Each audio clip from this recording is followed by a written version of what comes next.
నమస్తే అన్న. ఇక్కడ అశోక్ నగర్ చౌరస్తా దగ్గర అందరం నిరుద్యోగులం ఏకమయ్యి ఇక్కడ ధర్నా చేస్తున్నాం. ఎందుకంటే కాంగ్రెస్ గవర్నమెంట్ తెలంగాణలో ఫామ్ అయ్యి 2.5 సంవత్సరాలు అయిపోతుంది. ఒక్క జనరల్ నోటిఫికేషన్ కూడా రిలీజ్ చేయలేరు.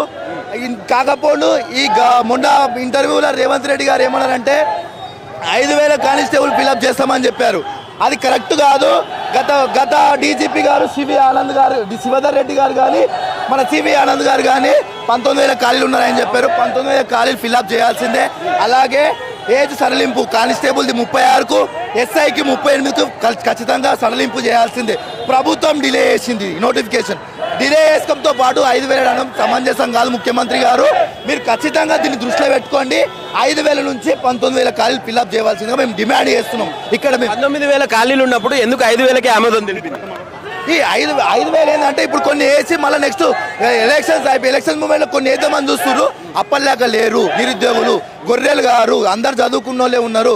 తక్షణమే రేవంత్ రెడ్డి గారు మీరు దృష్టిలో పెట్టుకొని మీరు ఖచ్చితంగా ఫిల్అప్ చేయవలసిందిగా కోరుతున్నాం.